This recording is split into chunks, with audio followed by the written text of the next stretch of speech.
क्या आपने कभी सोचा है कि एक ट्रक ड्राइवर के साथ ऐसा क्या हो सकता है जो उसे पूरी जिंदगी डर के साए में जीने पर मजबूर कर दे? क्या आपने किसी ऐसे रास्ते के बारे में सुना है जो दिन में हाईवे लगता है लेकिन रात में श्मशान से भी ज्यादा भयानक हो जाता है? क्या आप तैयार हैं एक ऐसी सच्ची कहानी सुनने के लिए जिसे सुनने के बाद अगली बार हाईवे पर अकेले सफर करने से पहले 100 बार सोचेंगे? नमस्कार, आप देख रहे हैं स्केरी नाइट्स हिंदी, जहां हम लाते हैं आपके लिए सबसे डरावनी, रहस्यमयी और सच्ची कहानियां, वो भी आपकी अपनी भाषा में। अगर आप भी उन लोगों में से हैं जिन्हें डर में मजा आता है और सच्चे हादसों की परतें खोलने का जुनून है, तो इस वीडियो को लाइक करें, सब्सक्राइब जरूर करें और बेल आइकन दबाएं, ताकि अगली बार जब डर दरवाजा खटखटाए तो सबसे पहले आपको पता चले। और हाँ, वीडियो के अंत में हमें कमेंट करके बताइएगा, क्या आप इस रास्ते पर कभी जाना चाहेंगे या फिर अब कभी नहीं। अब शुरू होती है ट्रक ड्राइवर की खौफनाक अपबीती। विराट चौधरी, उम्र लगभग 38 साल, पिछले 15 सालों से ट्रक की स्टीयरिंग थामे भारत के हर कोने को नाप चुका था। करनाल से पलवल तक के रूट पर उसकी पकड़ मजबूत थी, पर आज की सुबह कुछ अजीब थी।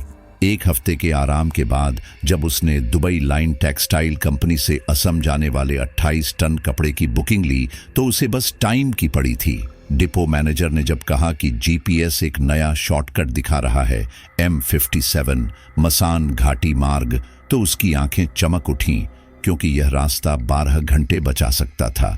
लेकिन बात वहीं खत्म नहीं हुई। मैनेजर ने खामोशी से बस इतना जोड़ा, पुलिस वहां पेट्रोलिंग नहीं करती और बाकी का रास्ता आपको खुद समझ आ जाएगा। पुराने ड्राइवरों की कानाफूसी भी उसके कानों में पड़ी। मसान घाटी मौत का रास्ता है, वहां जो गया लौट कर नहीं आया। विराट ने इस सबको बकवास मानकर झटक दिया, क्योंकि पेट्रोल महंगा था, टाइम सीमित और पैसे की जरूरत बहुत। चिन्मय पाल, उसका नया हेल्पर, केवल 20 साल का लड़का था जो स्मार्टफोन और गोप्रो कैमरा लेकर ट्रक के हर सफर को डॉक्यूमेंट करता था। वह आज बेहद उत्साहित था। उसने अपने व्लॉग का नाम ही रखा था गोस्ट हंट ऑन हाईवे। और जैसे ही ट्रक तैयार हुआ, वह अपने कैमरे के सामने खड़ा हो गया, आंखों में चमक और जुबान पर रोमांच की भूख।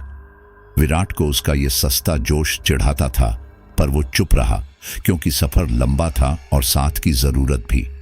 सुबह जैसे ही ट्रक सर्विस यार्ड से बाहर निकला, एक पुराना बुजुर्ग मिस्त्री भागता हुआ आया। उसके चेहरे पर डर साफ था।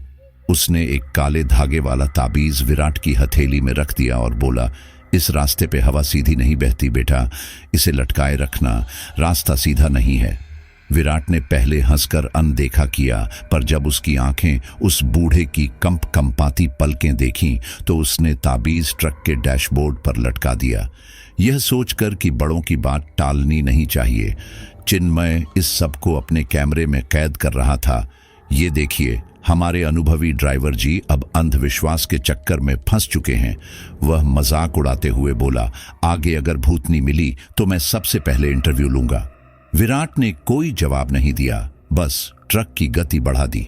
दोपहर के ठीक 3 बजे उन्होंने नेशनल हाईवे को पीछे छोड़ M57 की ओर मोड़ ले लिया। जैसे ही वे उस वीरान रास्ते पर मुड़े, सामने एक जंग खाया बोर्ड टिमटिमाता दिखा, सावधान, अगले 40 किलोमीटर में कोई ढाबा, कोई पेट्रोल पंप या आबादी नहीं है, आगे जाना अपनी जिम्मेदारी पर है। हवा ठंडी हो चली थी और रास्ता पेड़ों की छाया से ढका हुआ था, मानो सूरज ने वहां रोशनी भेजना बंद कर दिया हो। विराट के सीने में एक अनजाना दबाव महसूस हुआ और चिन्मय ने एक अजीब सी बात नोट की। जीपीएस का सिग्नल गायब था और नेटवर्क नो सर्विस दिखा रहा था। कुछ दूर जाने के बाद चिन्मय ने कैमरा निकालकर कहा, यह रहा भारत का सबसे डरावना हाईवे, मसान घाटी। अब देखेंगे कि डर हकीकत है या अफवाह। विराट अब शांत था, लेकिन उसके हाथ की पकड़ स्टीयरिंग पर कस चुकी थी। ट्रक की हेडलाइट्स अपने आप हल्की होने लगीं, जैसे रास्ता उन्हें खुद समेट रहा हो। आसपास के पेड़ कुछ ज्यादा ही झुके लगने लगे और पत्तों की सरसराहट अब कानों में फुसफुसाहट जैसी महसूस हो रही थी। जैसे ही वे एक पतले मोड़ से गुजरे, ट्रक के रेडियो ने अपने आप काम करना शुरू कर दिया। हालांकि वह बंद था। उसमें एक पुराना गीत बजा, अर्थी पे सजा के ले चलूं तुझे। चिन्मय की हंसी एकदम थम गई। उसने रेडियो की ओर देखा और बोला, ये तो बंद था ना। विराट ने स्विच घुमाया, पर आवाज और तेज होती गई, जैसे किसी और दुनिया से आ रही हो। तभी ट्रक के शीशे पर धूल से सना एक हाथ रेंगता हुआ दिखा और मिट्टी की परत पर किसी ने खून से लिखा था, तुम लौटोगे नहीं। चिन्मय के हाथ से कैमरा गिर गया और वह पहली बार चुप हुआ। विराट ने स्टीयरिंग कसकर पकड़ा और ट्रक को सीधा रखा, लेकिन अब उसके माथे पर पसीना था। पीछे का रास्ता धुंध में गायब हो गया था और आगे का रास्ता बस एक काले सुरंग जैसा दिखने लगा था, जिसमें सूरज की किरणें नहीं पहुंचती थीं। चारों तरफ पेड़ों की शाखाएं जैसे ट्रक को पकड़ने की कोशिश कर रही थीं और रास्ता धीरे धीरे संकरा होता जा रहा था। ताबीज जो डैशबोर्ड पर लटका था वह हवा में झूल रहा था, पर ट्रक की खिड़कियां बंद थीं। चिन्मय ने बुदबुदाते हुए कहा, भाई, ये जगह सही नहीं है। उसकी आवाज में वो जोश नहीं था जो उसने दिन में दिखाया था। ट्रक अब मसान घाटी के बीचों बीच था और वातावरण में एक भारीपन था जो सांस लेना भी मुश्किल बना रहा था। उस वीराने में हर तरफ बस अजीब सी चुप्पी थी, न कोई परिंदा, न कोई कीड़ा, न कोई हवा। और अचानक सामने से एक औरत की सफेद परछाई गुजर गई। ट्रक की हेडलाइट्स झपक गई और रोड पर खून के धब्बे उभर आए। विराट ने ब्रेक मारा, ट्रक थरथराया और दोनों की रूह कांप गई। तभी रेडियो फिर बोल पड़ा, जो आए मसान घाटी वो नहीं जाता खाली। विराट और चिन्मय ने एक दूसरे की तरफ देखा। अब ये कोई एडवेंचर नहीं था, ये कोई कहानी नहीं थी, ये मौत का सफर था जिसकी वापसी की कोई गारंटी नहीं थी। सूरज ढल चुका था और अब मसान घाटी का रास्ता किसी सुरंग की तरह डरावना लगने लगा था। ट्रक आगे बढ़ता जा रहा था। घने साल के पेड़ों ने पूरे रास्ते को घेर लिया था, जिससे वातावरण लगातार भारी और दमघोंटू होता जा रहा था।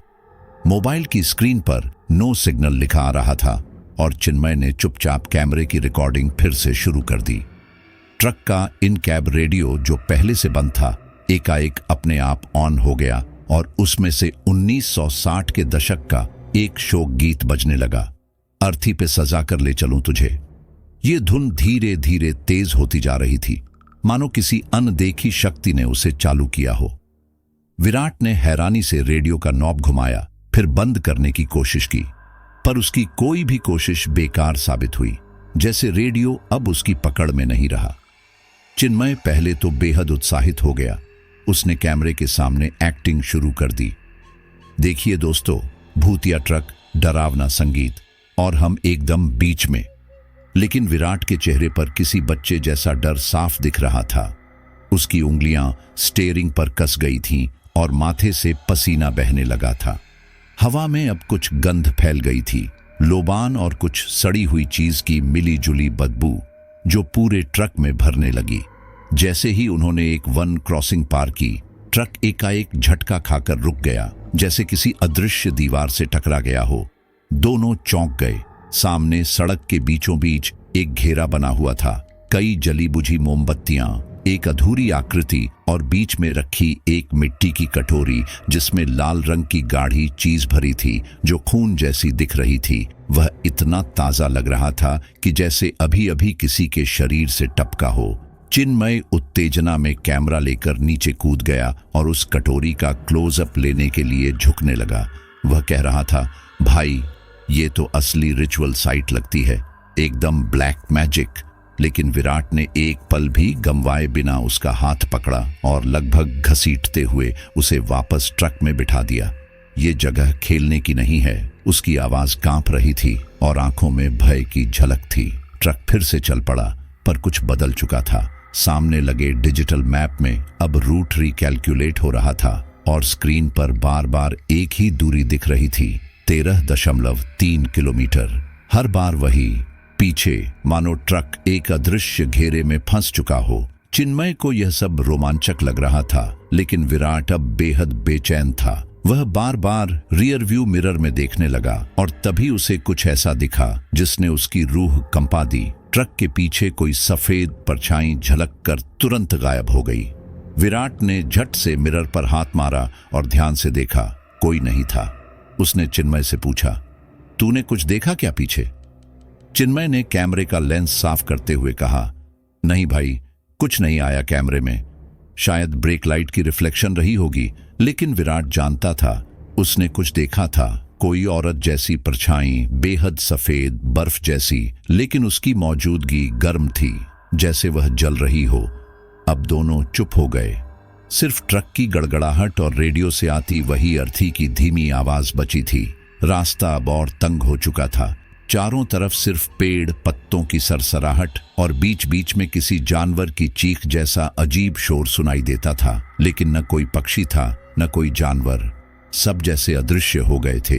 रात 11:57 रहे थे जब अचानक ट्रक की ओवरहेड लाइट्स बंद हो गईं। एकदम झपक कर, बिना किसी चेतावनी के, ट्रक अंधेरे में डूब गया और केवल हेडलाइट्स का धुंधला उजाला रह गया। तभी उनकी नजर पड़ी हेडलाइट कवर पर, जैसे किसी ने गीली उंगलियों से उस पर कुछ लिखा हो, लाल रंग में, मत लौटना। चिन्मय ने चीखने जैसा चेहरा बनाया, लेकिन अब वह कैमरा ऑन नहीं कर रहा था। उसकी आंखों में सच्चा डर था। विराट की सांसें अब तेज हो रही थीं और ट्रक की रफ्तार धीमी, जैसे रास्ता खुद कह रहा हो, अब देर हो चुकी है। हवा अब नहीं चल रही थी, पर ट्रक के अंदर लटकता ताबीज तेजी से हिल रहा था, जैसे कोई उसे छू रहा हो। फिर वही धुन। रेडियो से धीमी हंसी की आवाज आने लगी, एक औरत की, जिसे पहचानना मुश्किल था, लेकिन वह परिचित लगती थी, जैसे कहीं पहले सुनी हो, किसी अधूरी याद से आई हो। ट्रक अब उस घाटी में पूरी तरह समा चुका था और उन्हें यह नहीं पता था कि आगे क्या है, बस इतना कि पीछे कुछ नहीं बचा था। रात ठीक 12 बजे मसान घाटी की वीरान और बदनाम सड़क पर एक तीखा मोड़ आया, जहां दूर हेडलाइट्स की हल्की रोशनी में एक आकृति झलकने लगी। सफेद सलवार कमीज में एक औरत, जो लड़खड़ाते हुए चल रही थी और उसका एक पैर लहूलुहान था।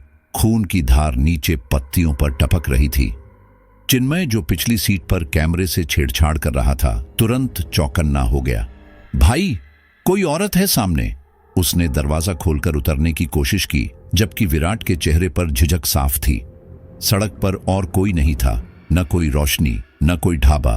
फिर भी उस औरत का यहां होना असंभव जैसा लगा। वह औरत पास आकर धीमी और कोमल आवाज में बोली, मेरी टैक्सी का टायर फट गया, बहुत डर लग रहा है। क्या आप मुझे पास के कस्बे वैतरणी तक छोड़ सकते हैं? उसका चेहरा बेहद शांत था, पर उसकी आंखों में कोई अजीब गहराई थी, मानो वे सीधा आदमी की आत्मा में झांक लेती हों। विराट ने पहले तो इनकार करना चाहा, लेकिन फिर उसके खून से लथपथ पैर देखकर मानवता जाग उठी। ठीक है, पीछे की बर्थ सीट पर बैठ जाओ, उसने कहा। वह औरत एक ठंडी सी मुस्कान देती है और ट्रक में चढ़ जाती है, जैसे उसे पहले से पता था कि उसे बैठने की इजाजत मिल जाएगी। जैसे ही अदिति नाम की यह मुसाफिर ट्रक में चढ़ी, ट्रक के क्लस्टर की डिजिटल घड़ी अचानक उलटी गिनती पर चलने लगी। विराट ने हैरानी से देखा, यह क्या हो रहा है? वह घड़ी कभी उलटी नहीं चलती थी और ट्रक पूरी तरह से सर्विस में था। चिन्मय ने पीछे मुड़कर पूछा, आपका नाम क्या है? अदिति ने जवाब दिया, अदिति त्रिपाठी। फिर कुछ रुककर जोड़ा, कर्नलपुर मोड़ से चली थी, पर रास्ता भटक गई। यह नाम सुनते ही विराट के माथे पर बल पड़ गए, क्योंकि पूरे जीपीएस या मैप में ऐसा कोई मोड़ कर्नलपुर नाम से था ही नहीं। उसने मोबाइल निकाला, पर नेटवर्क तो कब का खत्म हो चुका था। ट्रक में फिर सन्नाटा छा गया। रास्ते में ट्रक धीमे चलने लगा, क्योंकि अब सड़क जैसे और संकरी और धुंधली लग रही थी। अदिति पीछे बैठी थी, शांत और अजीब ढंग से स्थिर, जैसे उसका शरीर बिल्कुल नहीं हिल रहा हो, ट्रक के हिलने पर भी नहीं। चिन्मय ने उसे पानी की बोतल दी, जो अदिति ने लेते वक्त कुछ क्षणों के लिए पकड़ी। तभी उसके नाखून पल भर के लिए काले नीले हो गए, फिर अचानक सामान्य लौट आए। चिन्मय ने आंखें मिचमिचाकर दोबारा देखा, पर तब तक सब कुछ वैसा ही था। उसने इसे भ्रम समझ लिया, पर विराट का शरीर अब और तनाव में आ गया था। तभी ट्रक के अंदर एक अजीब सड़ांध भर गई, जैसे सड़ी हुई लाश की गंध, भारी और दमघोंटू। विराट ने तुरंत खिड़की खोली, लेकिन बाहर से ठंडी ताजा हवा नहीं आई, बल्कि और बदबू भीतर घुस आई, मानो बाहर की हवा मरी हुई हो। अब अदिति कुछ गुनगुनाने लगी थी, धीमी मध्यम आवाज में, जैसे किसी माँ की लोरी हो, पर यह वही धुन थी जो पहले रेडियो से आई थी, अर्थी पे सजाकर, जैसी कोई भयानक प्रेत लोरी जो रूह तक को कंपा दे। ट्रक के भीतर का तापमान भी एकाएक गिर गया था। बर्फ जैसी ठंडक महसूस होने लगी थी और बर्थ के पीछे से आने वाली आवाजों में एक थरथराहट थी। चिन्मय ने घबराकर अपना कैमरा चालू करने की कोशिश की, पर स्क्रीन पर दिखा बैटरी 0%, जबकि उसने उसे फुल चार्ज किया था। विराट अब पूरी तरह समझ चुका था कि ये कोई आम मुसाफिर नहीं है और ना ही ये ट्रक अब आम ट्रक रह गया है। उसकी सांसें तेज थीं, दिल की धड़कन रफ्तार से भाग रही थी और ट्रक की हेडलाइट्स खुद ब खुद मंद होने लगी थीं।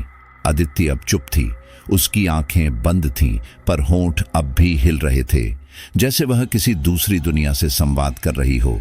सड़क अब पूरी तरह सुनसान थी, न कोई आवाज, न कोई पक्षी, बस टायरों की धीमी सरसराहट और अदिति की लोरी। अब डर ने अपनी असली शक्ल दिखानी शुरू कर दी थी। अभी भोर की पहली किरण भी नहीं फूटी थी जब ट्रक एक जोरदार झटके के साथ रुक गया, जैसे किसी अदृश्य दीवार से टकरा गया हो।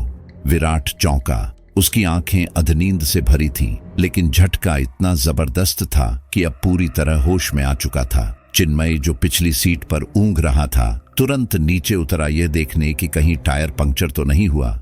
मगर कुछ अजीब था, बहुत अजीब। भाई, टायर ठीक है, लेकिन गाड़ी किसी चीज में फंसी है जो दिखाई नहीं दे रही। चिन्मय की आवाज आई, जो अब धीरे धीरे घुलती जा रही थी। फिर चुप्पी, भयानक, भारी, दमघोंटू चुप्पी। और तभी कुछ ही पलों बाद विराट ने जंगल की तरफ से एक तेज, दर्दनाक चीख सुनी। भाई, भाई! वह बिजली की तरह बाहर भागा, पर हेल्पर सीट खाली थी। वहां बस लाल धूल उड़ रही थी और सीट के पास कुछ अजीब काले पंख बिखरे हुए थे, जैसे किसी बड़े पक्षी के हों, मगर वे पंख गर्म थे, जैसे ताजा निकाले गए हों। चिन्मय कहीं नहीं था। आसमान में अब भी अंधेरा छाया हुआ था, पर अचानक विराट की नजर ट्रक के ट्रेलर पर गई। वहां ऊपर छत पर अदिति खड़ी थी। उसके बाल हवा में उड़ रहे थे, आंखें नीले पत्थर की तरह चमक रही थीं और उसके होंठ कुछ अजीब सी भाषा में बुदबुदा रहे थे, कोई प्राचीन संस्कृत जैसा उच्चारण जिसे समझना नामुमकिन था, लेकिन सुनते ही रोंगटे खड़े हो जाते थे। विराट का दिल जोर जोर से धड़कने लगा, उसका शरीर जड़ हो गया, जैसे वक्त थम गया हो। वह डर के मारे ट्रक छोड़कर जंगल की एक पगडंडी की ओर दौड़ पड़ा। उसके पैर कांप रहे थे और हर झाड़ी के पीछे उसे कुछ छिपा हुआ महसूस हो रहा था। थोड़ी ही दूर जाने के बाद उसे एक टेढ़े मेढ़े पेड़ के नीचे चिन्मय का वीलॉग कैमरा पड़ा मिला, धूल और खून से सना हुआ। उसने जल्दी से उसे उठाया और जैसे ही स्क्रीन चालू हुई, आखिरी रिकॉर्डिंग अपने आप चलने लगी। चिन्मय बुरी तरह कांप रहा था, आंखों से आंसू बह रहे थे और वह कैमरे के लेंस के पास आकर कांपती उंगलियों से रन लिख रहा था, दौड़ो। उस पल विराट के पूरे शरीर में सिहरन दौड़ गई। लेकिन सबसे अजीब बात यह थी कि कैमरे की टाइम स्टैंप अदिति के ट्रक में चढ़ने के सिर्फ 13 मिनट बाद की थी, जबकि विराट को लगा था कि उस घटना को 3 घंटे से ज्यादा हो चुके हैं। उसे लगा था सूरज बस निकलने ही वाला है, पर वक्त जैसे कहीं अटक गया था या घूम रहा था। डर अब उसकी हड्डियों में उतर चुका था। तभी अचानक ट्रक की हैंडल पर लगा जीपीएस सिस्टम अपने आप ऑन हो गया। स्क्रीन पर कोई नक्शा नहीं था, बस एक ही शब्द लिखा था, वैतरणी, और दूरी 0 किलोमीटर। लेकिन विराट के चारों तरफ सिर्फ वीराना और घना जंगल था, कहीं कोई कस्बा नहीं, न कोई रोशनी, न कोई इंसानी निशान। तभी उसके दाहिने हाथ की हथेली में जलन सी महसूस हुई।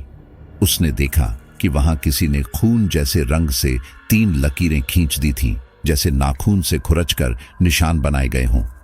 पर हैरानी की बात यह थी कि वहां दर्द नहीं था, बल्कि मांस अंदर से जैसे जल रहा हो। कोई शारीरिक घाव नहीं, पर अंदर कुछ खौल रहा था। वह घबरा गया और उलटी दिशा में दौड़ने लगा, जहां से ट्रक छोड़कर आया था। पर अब पीछे की सड़क घने धुंध में पूरी तरह गुम चुकी थी। कुछ भी नहीं दिख रहा था, जैसे रास्ता निगल लिया गया हो। सिर्फ एक अजीब सी आवाज सुनाई दे रही थी, बहुत दूर से आती कोई पुरानी भाप इंजन जैसी सीटी, जो सीधे कानों में नहीं दिमाग में गूंज रही थी। अब विराट जान चुका था कि वो किसी सामान्य जगह में नहीं फंसा है और शायद अब यह सफर सिर्फ ट्रक और मंजिल का नहीं बल्कि जीवित और मृत के बीच की उस रेखा का है जहां से लौटना हर किसी के नसीब में नहीं होता। धुंध जैसे ही थोड़ी छटी, विराट ने खुद को एक सूनी उजाड़ बस्ती के प्रवेश द्वार पर खड़ा पाया। सामने एक पुराना जंग लगा बोर्ड हवा में चरमराता लटक रहा था, जिस पर मिटे हुए अक्षरों के बीच बस यही 2 अक्षर साफ पढ़े जा सके, तरिणी। विराट का दिल धड़कने लगा। क्या ये वही वैतरिणी है जिसका नाम जीपीएस पर 0 किलोमीटर दिखा रहा था?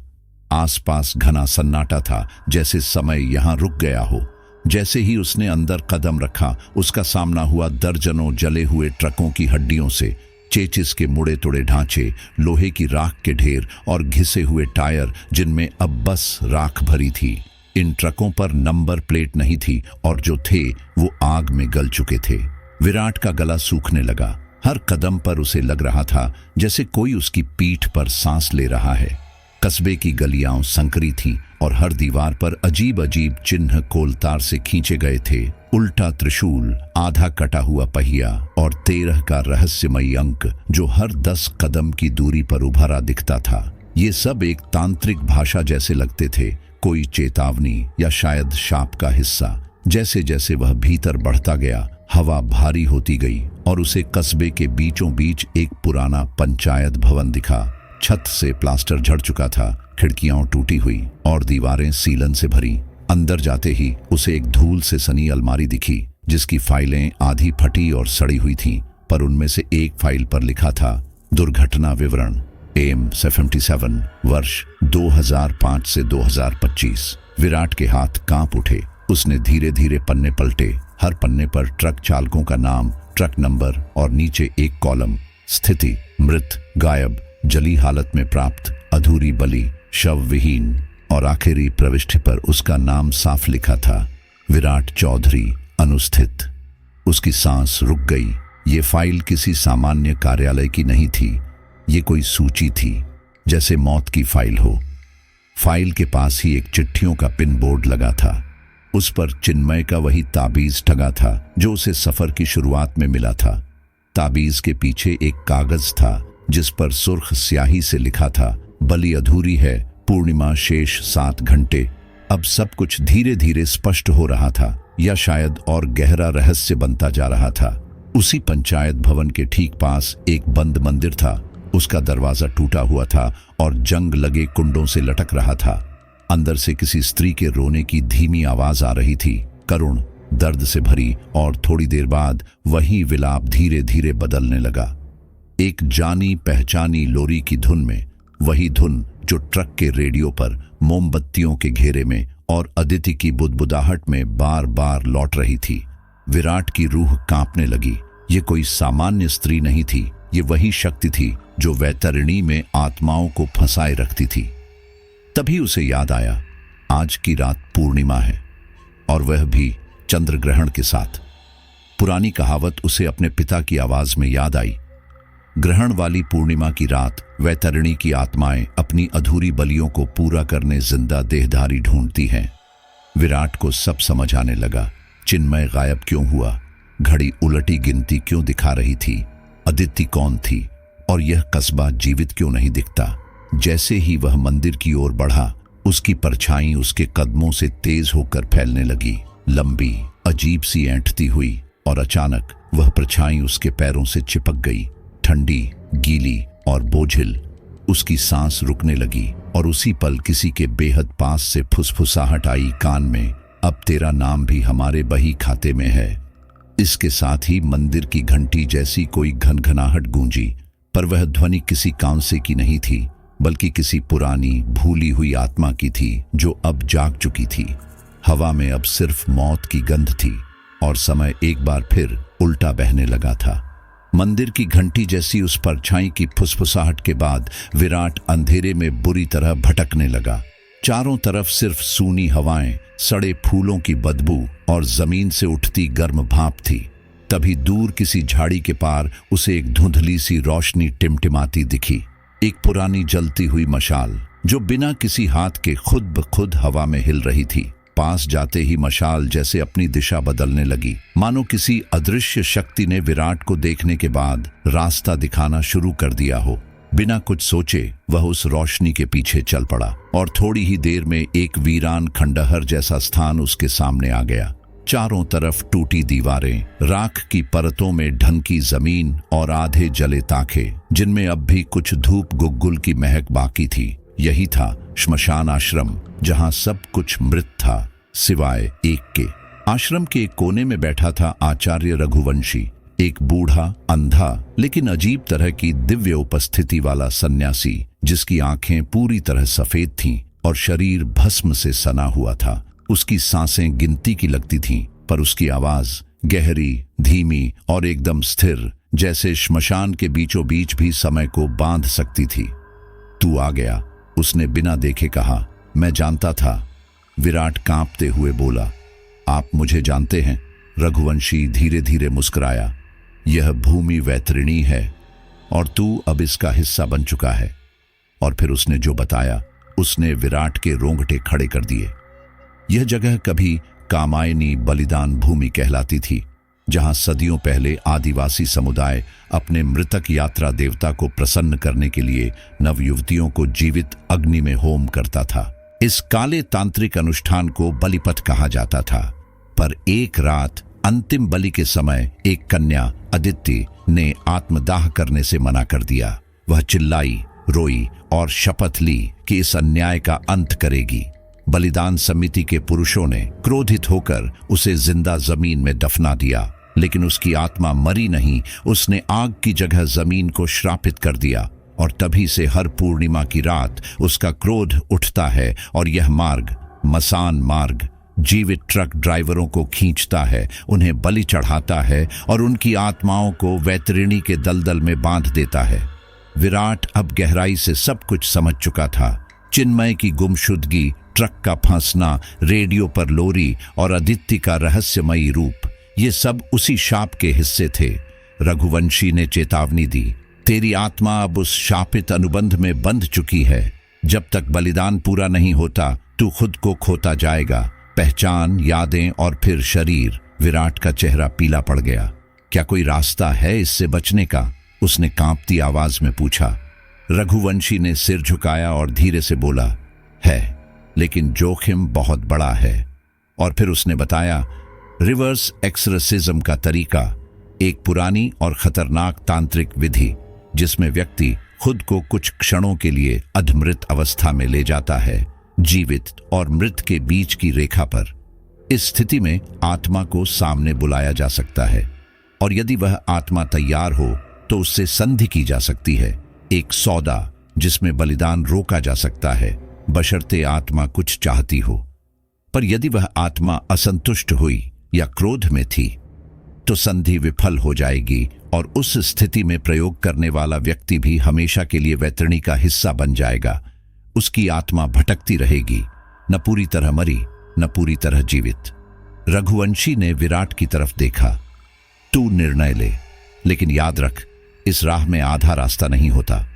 और तब मसान घाटी की हवा और भी भारी हो गई, जैसे अगला पल कोई बहुत बड़ा फैसला मांग रहा हो।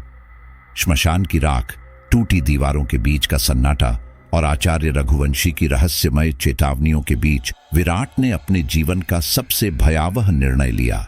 रिवर्स एक्सोर्सिज्म का तांत्रिक अनुष्ठान, जो या तो उसे मुक्ति दिलाएगा या उसे अधमृत कर देगा, हमेशा के लिए वैतरणी में कैद कर देगा। आचार्य ने उसे जो सामग्री दी थी, वह सब विराट ने एक पुराने अग्निकुंड के चारों ओर सजाई। पंचतत्व का यंत्र, काली हल्दी की गांठें, श्मशान की गीली मिट्टी और मुरझाए हुए नीले काले फूलों की माला, जिनसे अब भी सड़े शरीर की सी गंध उठ रही थी। जैसे ही उसने मंत्रोच्चारण शुरू किया, वातावरण में अजीब परिवर्तन होने लगे। हवाएं जो अब तक पेड़ों को हिला रही थीं, अचानक रुक गईं, जैसे पूरी वायुमंडलीय चाल रुक गई हो। पास के जंगल में भौंकते कुत्ते एक एक कर चुप हो गए और दूर किसी मोर की कराहती आवाज भी जैसे दम घोंट कर खामोश हो गई। जैसे ही वह चौथे चरण के मंत्र तक पहुंचा, विराट की आंखों के सामने अंधेरा छाने लगा। पर यह नींद नहीं थी, यह था आत्मा का शरीर से छिटकना। और तभी उसकी आंखों के सामने उसका अपना बचपन आने लगा। अपनी मां की गोद में, अपने पिता के साथ ट्रक की पहली सवारी, स्कूल की पीली वर्दी, सब कुछ जैसे धुंध में परत दर परत खुलता जा रहा था। यह संकेत था कि उसकी चेतना अब आत्मा की गहराइयों में उतरने लगी है। तभी अग्निकुंड की लौ एक झटके में काली पड़ गई और हवा में एक भारी बदबू उभरी, जैसे हजारों जले हुए शरीरों का धुआं एक साथ वापस लौट आया हो। और वहीं राख से उठती भभकती छाया में अदिति की आत्मा प्रकट हुई, अब पहले जैसी शांत नहीं, बल्कि अपने पूरे प्रतिशोधी रूप में। उसके हाथों में सड़ी गली हड्डियों की चूड़ियां थीं और उसकी आंखों से अब आंसू नहीं, काला लावा बह रहा था जो जमीन को जलाता हुआ गिरता। उसकी आवाज चारों दिशाओं में गूंजी, मैं हर उस पुरुष को जलाऊंगी जिसने स्त्री की देह को निर्बल समझा। तुम सब एक जैसे हो। और उसने विराट को घूरा, चिन्मयी की मौत के लिए तू जिम्मेदार है। विराट कांप गया, लेकिन उसने हिम्मत जुटाई। उसने जेब से वो वीलॉग कैमरा निकाला जिसमें चिन्मय की अंतिम क्लिप थी और उसे अदिति के सामने बजा दिया। स्क्रीन पर चिन्मय फूट फूट कर रो रहा था, मैंने कुछ नहीं किया, मुझे फंसाया गया, मैं तो माफी मांगने आया था। अदिति की आंखें जैसे कांपीं। उसकी आत्मा के भीतर से दो छायाएं निकलने लगीं, एक जिसमें उसकी आंखों में आग थी जिसने पुरुषों को जलाया, और दूसरी जिसमें एक शांत युवा कन्या का चेहरा था जिसने अन्याय के विरुद्ध न्याय मांगा था। वह दो हिस्सों में बंटने लगी, गुस्से और करुणा के बीच फंसी हुई। कुछ पल के लिए पूरा वातावरण स्थिर हो गया, जैसे समय भी रोक कर देख रहा हो कि अब क्या होगा। और फिर अदिति की आत्मा ने कराहते हुए एक आह भरी और राख की भभकती परतों में वाष्पित हो गई, हवा में सिसकती हुई फुसफुसाहट छोड़ते हुए, मैं सिर्फ न्याय चाहती थी। वातावरण अचानक हल्का हो गया, हवाएं दोबारा चलने लगीं, मंदिर की घंटी दूर से बज उठी और पेड़ सरसराने लगे, जैसे प्रकृति ने राहत की सांस ली हो। विराट की आंखों में आंसू थे, उसे लगा अब सब समाप्त हो गया। लेकिन तभी पीछे से आचार्य रघुवंशी की चीख गूंजी। वह त्रासदी से कांपते हुए जमीन पर गिर पड़े। तू समझता है ये अंत है? नहीं, ये बस अधूरा प्रक्षालन है। प्रतिशोध शांत नहीं हुआ, बस छिप गया है। अगले पूर्णिमा तक वह फिर लौटेगा।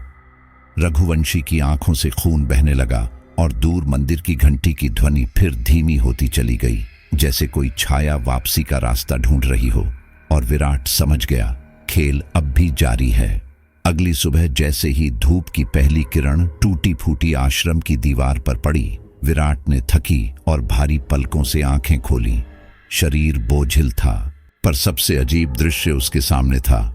आश्रम के बाहर उसी राख भरे चौबारे पर चिन्मय बैठा था। साफ सुथरे कपड़े, बदन पर एक भी खरोंच नहीं, चेहरा शांत, जैसे कुछ हुआ ही नहीं, जैसे वह कभी मरा ही नहीं था। विराट ने डर और आश्चर्य के बीच कांपती आवाज में पुकारा, चिन्मय। वह मुस्कुराया। भाई, बहुत अजीब जगह थी। उसके शब्दों में गहराई थी, एक अजीब खालीपन भी।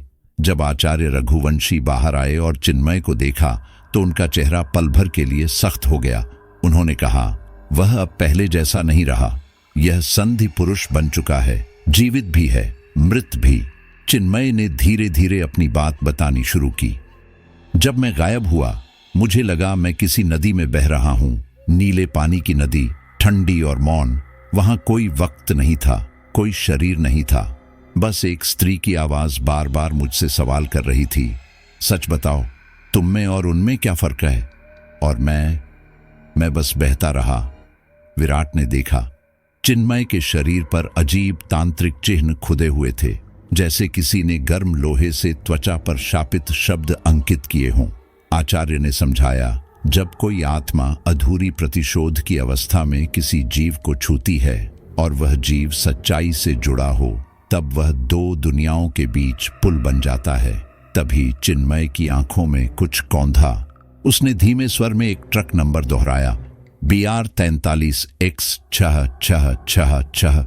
उसका चेहरा सफेद पड़ गया। ये नंबर बार बार दिखता है, सपनों में, आंखें बंद करते ही, किसी लाल ट्रक का जो आग से घिरा था। रघुवंशी सुनकर स्तब्ध रह गए।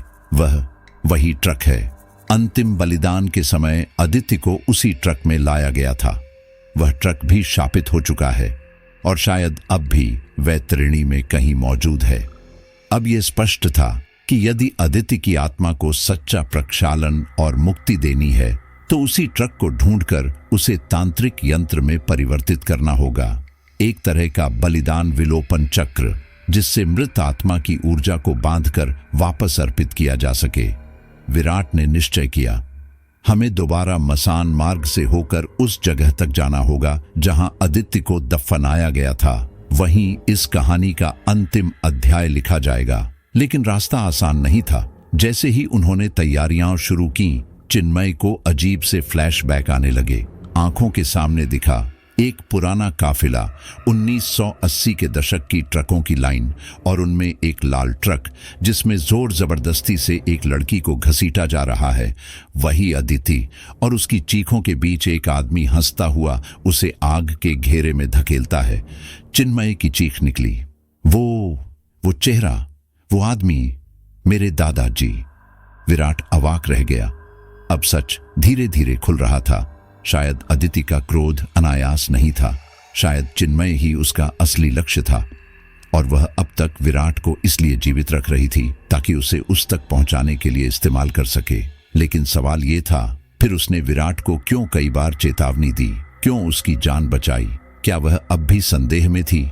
क्या वह न्याय चाहती थी या सिर्फ बदला? और क्या चिन्मय का वर्तमान वजूद एक संधि पुरुष की तरह आत्मा और शरीर दोनों में बंटा हुआ इस अंतिम बलिदान को रोकने की आखिरी चाबी बन सकता है? मसान मार्ग अब उन्हें बुला रहा था और वैतरणी का शाप फिर जागने को तैयार था।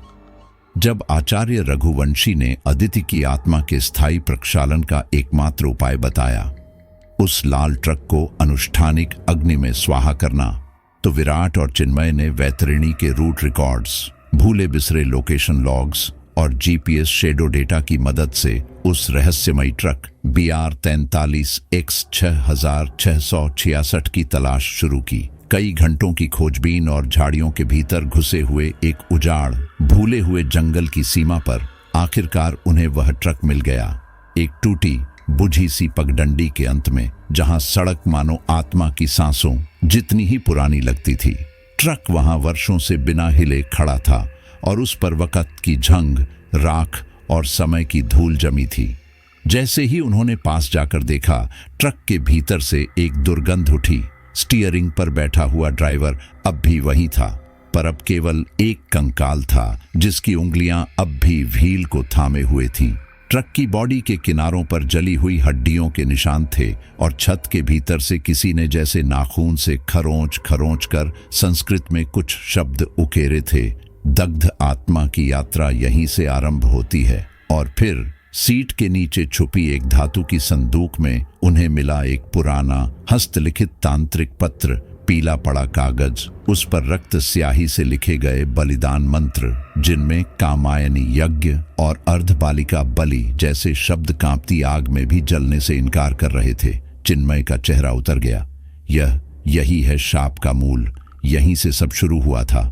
तभी विराट ने रघुवंशी को सूचना दी, जिसने 2 टूक आदेश दिया, इसे अग्नि में दे दो, इसी के जलने से आत्मा बंधन मुक्त होगी। वे ट्रक को एक खुले मैदान तक खींचने की योजना बनाने ही वाले थे कि तभी कुछ ऐसा हुआ जिससे दोनों के होश उड़ गए। ट्रक खुद ब खुद स्टार्ट हो गया। इंजन ने बिना किसी चाबी के घुरघुराहट शुरू की और हेडलाइट्स अपने आप जल उठी, एक भयानक नीली चमक में। ट्रक ने धीरे धीरे खुद को पीछे लिया, फिर एक झटके में हाईवे की ओर बढ़ने लगा। विराट और चिन्मय उसके पीछे भागे, अपनी गाड़ी में कूदकर उसका पीछा करते रहे। पर जैसे जैसे वे ट्रक के पीछे बढ़े, सब कुछ बदलता गया। सड़क की घड़ी उलटी चलने लगी, सूरज आसमान में विपरीत दिशा में डूबने लगा और हर किलोमीटर के बाद चिन्मय की घड़ी पर समय पीछे जा रहा था। वे अब किसी सामान्य दुनिया में नहीं थे। यह मसान मार्ग का वह हिस्सा था जहां शाप की सच्चाई पूरी तरह हावी हो जाती है। एक ऐसी जगह जहां वक़्त, भौगोलिक दिशा और जीवन मृत्यु के अर्थ बदल जाते हैं। अचानक ट्रक एक वीरान मैदान में रुक गया। हवा शांत थी और ट्रक के पिछले हिस्से का बैकडोर एक मशीनी कराह के साथ खुला। विराट और चिन्मय नजदीक पहुंचे तो देखा ट्रक के भीतर एक गहरा गड्ढा खोदा गया था, जैसे कोई कब्र, और उसके किनारे एक लोहे की प्लेट में उकेरा था। ये रहा अंतिम बलिदान। जमीन के नीचे से एक धीमी हंसी और लोरी जैसी धुन उठने लगी, वही आवाज जो पहली रात ट्रक में सुनाई दी थी। दोनों ने एक दूसरे की तरफ देखा, घबराए, पर समझ गए कि अब पीछे हटने का कोई रास्ता नहीं बचा है। फिर आया वो क्षण जब आत्मा और शरीर के बीच की लड़ाई चरम पर पहुंची। चिन्मय ने कांपते हुए कहा, मुझे जाना चाहिए, मेरा अतीत उससे जुड़ा है, शायद मैं ही वो बलि हूं जो बच गया था। पर विराट ने हाथ बढ़ाकर उसे रोका, नहीं, तू जीवित लौटा है, और जो दोष तुझ में नहीं था उसका भार तुझ पर नहीं डाला जा सकता। मैं जाऊंगा। और विराट आगे बढ़ने लगा, उस गड्ढे की ओर जो अब उसे खींचने लगा था, जैसे जमीन के नीचे कोई सांस लेता सांप उसे अपने भीतर बुला रहा हो। पर तभी अचानक हवा में एक तड़तड़ाहट हुई और आदित्य की आत्मा नीले धुएं की तरह ट्रक से निकलकर विराट के सामने आ गई। उसकी आंखों में अब प्रतिशोध नहीं था, बल्कि एक गहरी थकान थी। उसने हाथ बढ़ाकर विराट को रोका। उसकी फुसफुसाती आवाज आई, नहीं, तू नहीं, अभी नहीं। और हवाओं में उसकी आवाज मिलती चली गई। पर यह संकेत था, खेल अब भी पूरा नहीं हुआ है। बलिदान का गड्ढा अब भी खुला है और ट्रक अब भी जलने को तैयार नहीं। अब सवाल यह था, क्या शाप को बलिदान से हटाकर जवाबदेही से मुक्त किया जा सकता है, या फिर एक और आत्मा उस आग की भेंट चढ़ेगी ताकि वैतरणी फिर से सो सके कुछ समय के लिए। ट्रक अब शुद्ध कोई साधारण मशीन नहीं रहा था, यह एक आत्मा की चलती फिरती समाधि बन चुका था। आचार्य रघुवंशी के निर्देश पर विराट और चिन्मय ने उसे एक पुराने रहस्यमय तंत्र मंडल तक पहुंचाया। वह स्थान जहां पगडंडी खत्म होती थी और जमीन पर 50 साल पुराना तांत्रिक चक्र खुदा हुआ था। चारों दिशाओं में विशेष रत्न और मिट्टी के दीप जलाए गए। हर दीपक में किसी भूली हुई आत्मा की एक मानव स्मृति बंद थी। हवा में भभकती राख, मिट्टी में कंपकंपाता ताप और दूर जंगलों से आती जंजीरों जैसी आवाजें माहौल को और भी डरावना बना रही थीं। जैसे ही रघुवंशी ने आखिरी मंत्र पढ़ना शुरू किया, आदित्य की आत्मा पूरे वेग से प्रकट हुई। अब वह कोई छाया नहीं, बल्कि तेजस्वी अग्नि थी, जिसमें पीड़ा भी थी और शक्ति भी। उसका चेहरा एक साथ दहकता और विलीन होता प्रतीत हो रहा था। वह पूरी तरह ट्रक के इंजन में समा गई और उसी पल ट्रक ने जोर से हिचकोला मारा। जमीन कांपने लगी, जैसे उसकी नसों के नीचे हजारों आत्माएं एक साथ जाग गई हों। घाटी में एक भयानक कराह उठी।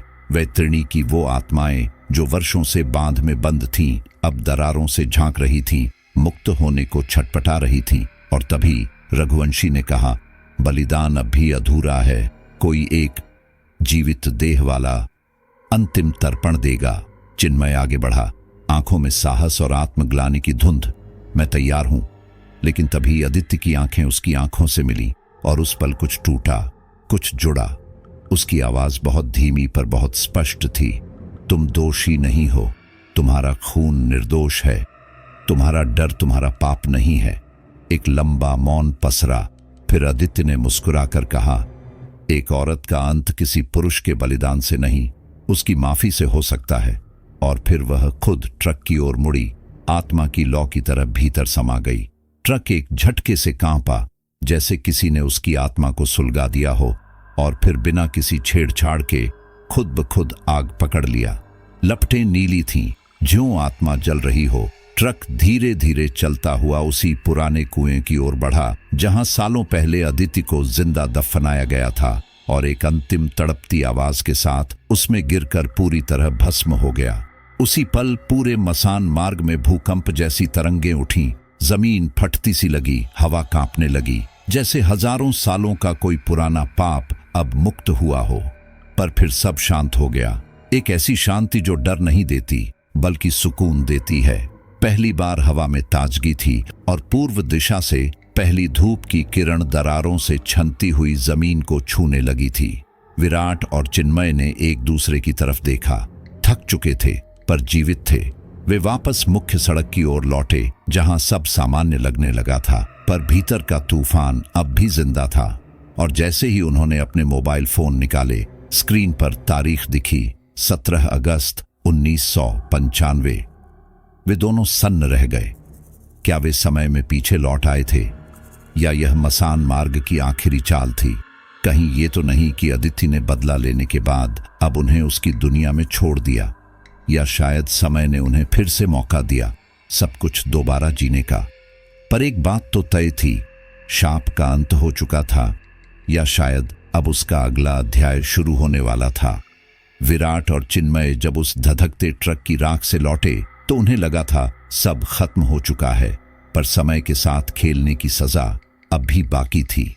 जब वे एक सुनसान सड़क पर उतरे और सामने एक छोटा सा ढाबा देखा तो सब कुछ अजीब सा लगने लगा।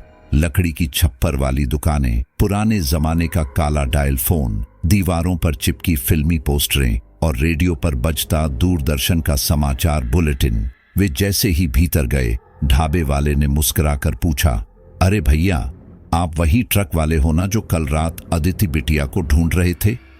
ये एक वाक्य जैसे समय की धड़कन थाम देता है।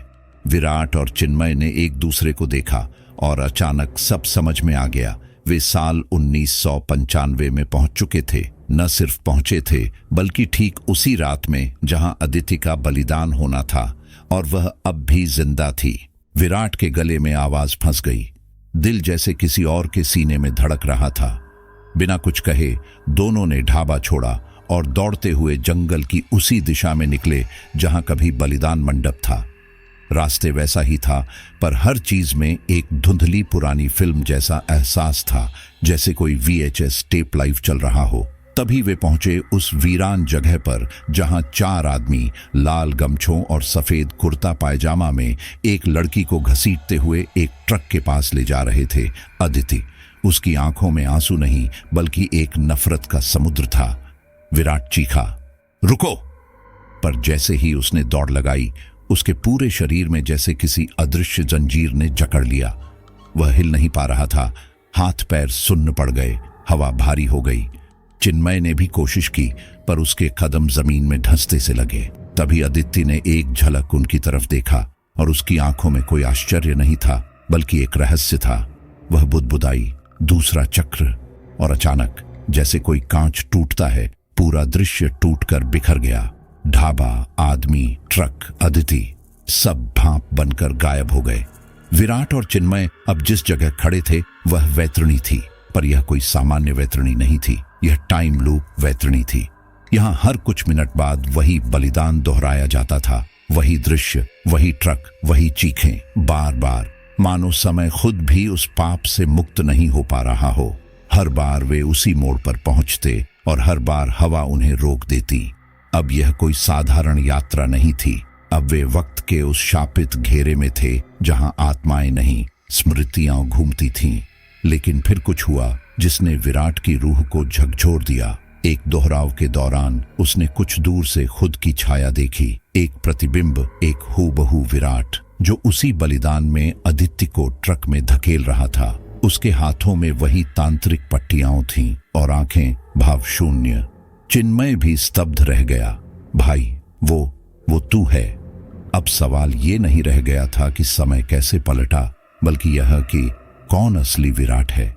क्या वो जो अभी देख रहा है, या वो जो किसी बीते जन्म में शापित कर्मों का हिस्सा था?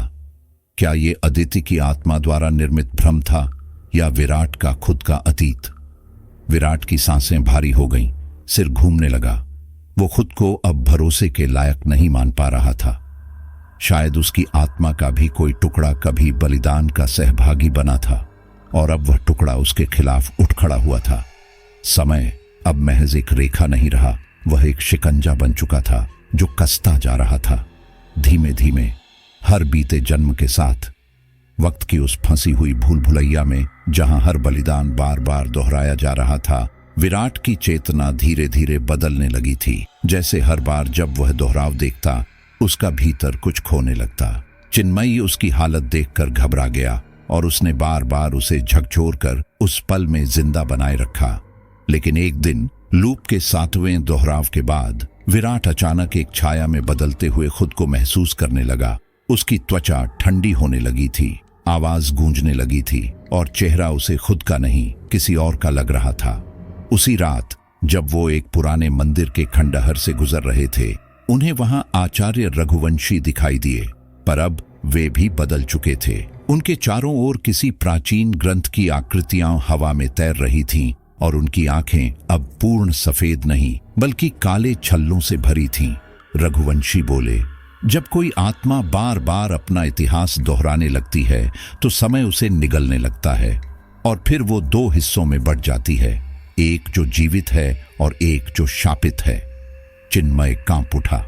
तब उन्होंने बताया कि वह दूसरा विराट जो अदिति को ट्रक में धकेल रहा था, असल में विराट का ही शापित संस्करण है। वो स्वरूप जो अपनी कायरता की वजह से कभी अदिति को बचा नहीं पाया और अब उसी पाप को हर रात दोहराने के लिए समय ने उसे कैद कर लिया है। यदि वर्तमान का विराट उसे हराने में असफल रहा तो उसकी आत्मा भी उस टाइम लूप की कालिख में समा जाएगी और तब हर रात की अदिति सिर्फ जलती रहेगी और कोई नहीं बचेगा जो याद करे कि वो कभी जिंदा भी थी। डर और पछतावे के बीच विराट और चिन्मय ने एक बार फिर तांत्रिक विधि शुरू की। इस बार यह अनुष्ठान विराट को खुद के भीतर अपने ही दिमाग के अंधेरे में ले जाने वाला था।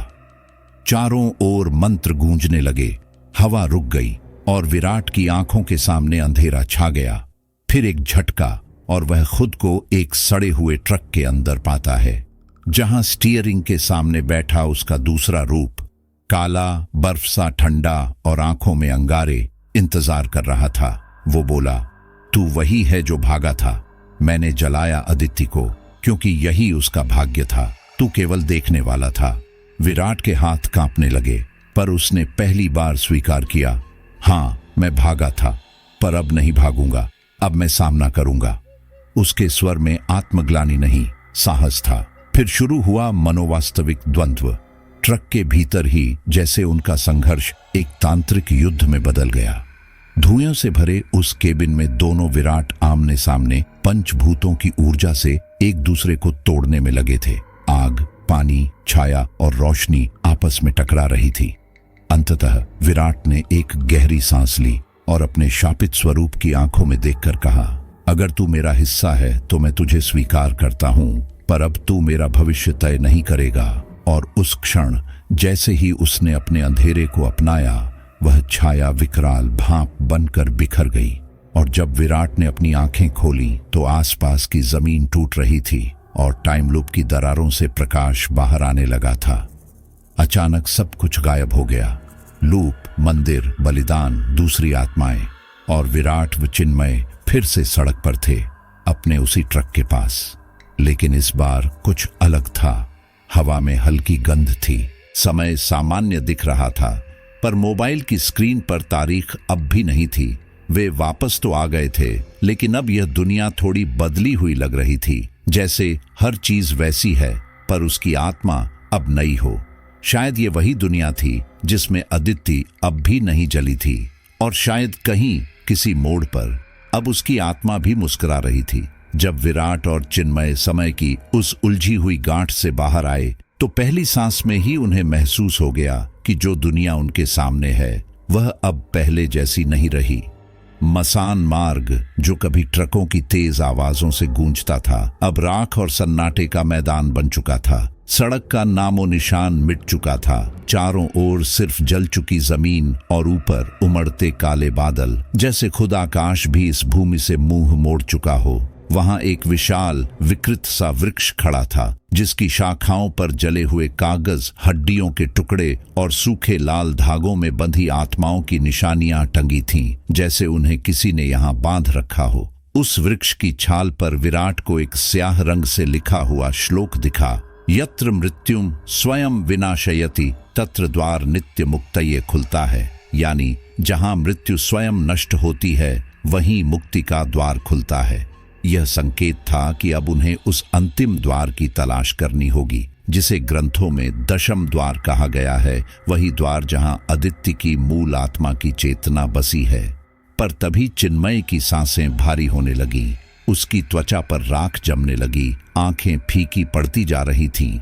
रघुवंशी की पुरानी चेतावनी अब सच हो रही थी, जो अधमृत है वो इस संसार में अधिक देर टिक नहीं सकता। चिन्मय, जो पहले से ही संधि पुरुष बन चुका था, अब अंतिम निर्णय के बिना जी नहीं सकता था। विराट ने उसे उस वृक्ष की छांव में बैठा दिया और कहा, मैं वादा करता हूं तुझे मुक्ति दिलाकर ही लौटूंगा। फिर उसने खुद को संभाला और उस वृक्ष की जड़ के पास बने एक गहरे सांवले कुएं में उतरने लगा। वही दशम द्वार जो ऊपर से शांत लग रहा था, लेकिन भीतर छिपी थी वैतरणी की असली सच्चाई।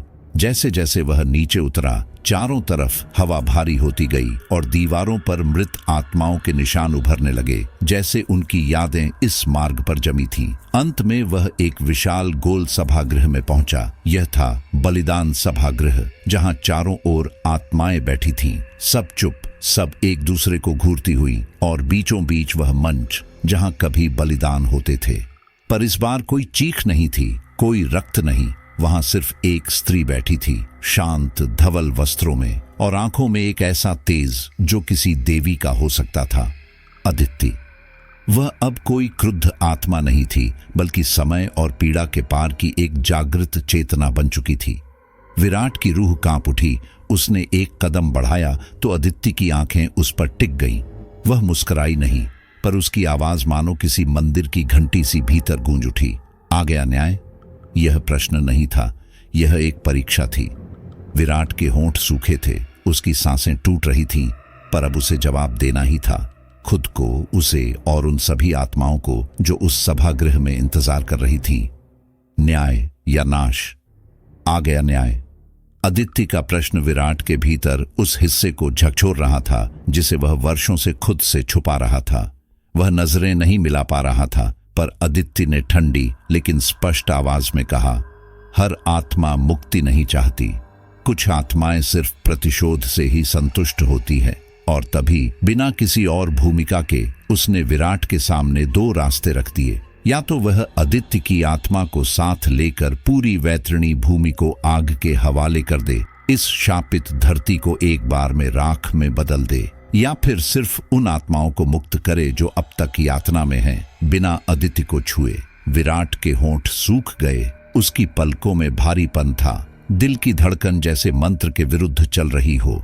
उसके भीतर से आवाज आई, क्या न्याय अधूरा रहेगा अगर वैतरणी बची रही? वह खुद से लड़ने लगा। आंखों में चिन्मय की चीखें, ट्रक की भयानक रातें, वो बलिदान कन्याएं, सब दौड़ने लगे जैसे जहन की गलियों में आग लग गई हो। और तभी एक हल्की रोशनी में चिन्मय की आत्मा वहां प्रकट हुई। वह न तो राख था, न ही पूर्ण आत्मा, एक झिलमिल छाया जो अब सब देख पा रही थी। उसकी आवाज उस विशाल सभागृह में गूंज उठी, प्रतिशोध से मुक्ति नहीं मिलती दीदी, आपने जो सिखाया वो ही पूरा करिए। वह दीदी शब्द जैसे अदिति की आत्मा के सबसे कोमल हिस्से को छू गया। अदिति कांपने लगी और पहली बार उसके चेहरे पर वह भाव आया जो इंसान का होता है, पछतावा। उसका रूप अब आत्मा से स्त्री बन गया, थकी हुई, पिघलती आंखों वाली, जो अब अपने बोझ को समझ चुकी थी। वह फूट फूट कर रो पड़ी और कहा, मैंने दोषियों को जलाया, पर निर्दोषों को भी। मेरा शाप अब मुझे भी जला रहा है। फिर उसने अपनी हथेली ऊपर की और अपनी ही देह में लगी ज्वाला से खुद को अर्पित कर दिया। पर इस बार यह अग्नि क्रोध की नहीं, माफी की थी। उसकी आत्मा सफेद चमकदार प्रकाश में बदलती चली गई, मानो वो सूर्य की पहली किरण हो जो काली घाटियों से गुजरती हो। जैसे ही अदिति विलीन हुई, पूरा बलिदान सभागृह गूंजने लगा। ट्रकों की आवाजें, आत्माओं की सिसकियां और अंत में एक दिव्य नाद।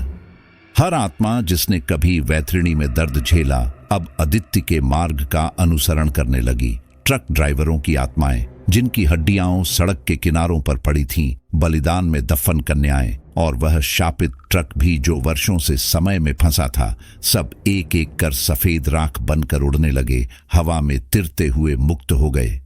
पहली बार वैतरणी की भूमि से बदबू नहीं, गंध आई। पहली बार वहां हवा चली और नमी नहीं, बारिश आई। विराट ने खुद को बिल्कुल अकेला महसूस किया, पर शांत, जैसे उसका भी कोई भार मिट गया हो।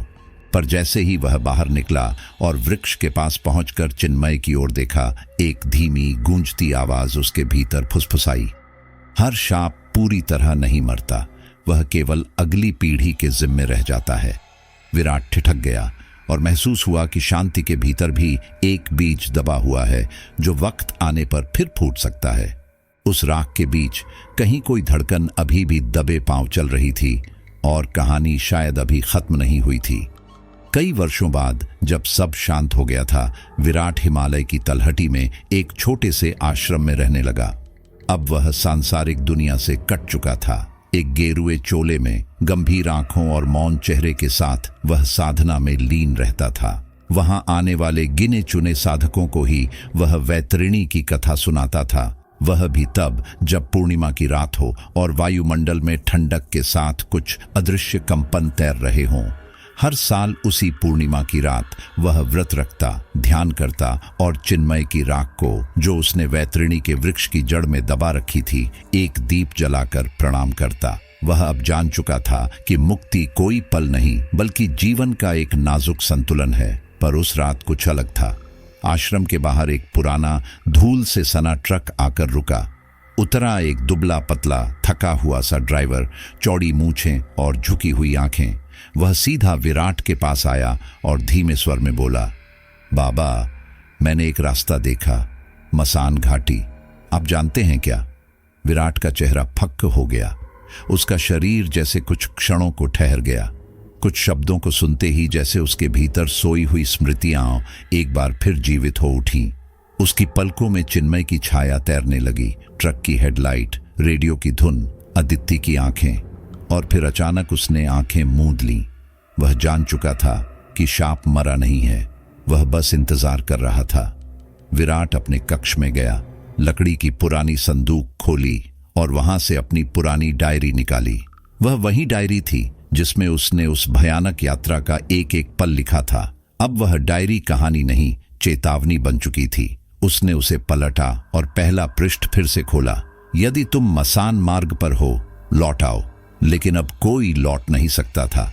बाहर रात हो चली थी, हवाओं में अजीब सिहरन थी और वहीं दूर कहीं जैसे किसी पुराने ट्रक का रेडियो बज रहा था, धीमे सुर में वही लोरी, अर्थी पे सजाकर ले चले मुझको, कोई जाने कहां। कैमरा जैसे किसी अदृश्य बिंदु से उस ट्रक की ओर बढ़ता है। उसके डैशबोर्ड पर एक फटी सी नोटबुक खुली है और उसमें आखिरी नाम लिखा जा रहा है। नाम अर्जुन कुमार, नया ड्राइवर। जैसे ही नाम पूरा होता है, ट्रक की हेडलाइट अपने आप ऑन हो जाती है। इंजन एक हल्की सी खांसी के साथ जोर से गड़गड़ाता है। रेडियो की आवाज तेज हो जाती है और फिर फेड आउट। आखिरी दृश्य में सिर्फ एक पुराना बोर्ड दिखाई देता है, धुंध से ढका हुआ, जिसमें से मिटे हुए अक्षरों के बीच सिर्फ यही साफ पढ़ा जाता है, मसान मार्ग कभी बंद नहीं होता, वह सिर्फ नया सवारी ढूंढता है। और फिर सन्नाटा। तो ये थी हमारी आज की कहानी, ट्रक ड्राइवर की खौफनाक आपबीती। एक ऐसा सफर जहां रास्ता नहीं, शाप बोलता था और मंजिल नहीं, सिर्फ मौत इंतजार कर रही थी। क्या आप यकीन करेंगे कि मसान घाटी जैसे रास्ते अब भी भारत के नक्शे में कहीं छिपे हैं, या फिर ये सब सिर्फ एक कहानी थी? अगर आपको ये रहस्यमयी और डरावनी यात्रा पसंद आई हो तो स्केरी नाइट्स हिंदी को सब्सक्राइब करना बिल्कुल मत भूलिए। इस वीडियो को लाइक कीजिए, कमेंट में हमें बताइए कि आपको कहानी का कौन सा मोड़ सबसे डरावना लगा, और शेयर कीजिए अपने दोस्तों और परिवार के साथ, ताकि अगली बार जब वे रात को सफर पर निकलें तो इस कहानी को याद करके थोड़ा सतर्क रहें, क्योंकि हम हर सप्ताह लाते हैं आपके लिए ऐसी ही कहानियां, सच्ची, दिल दहला देने वाली और आपकी नींदें उड़ाने के लिए काफी। तो मिलते हैं अगली कहानी में, एक और रहस्य, एक और डर और एक और डरावनी रात के साथ, सिर्फ स्केरी नाइट्स हिंदी पर। तब तक के लिए दरवाजे बंद रखना, पर ध्यान रखना, डर कभी भी दस्तक दे सकता है।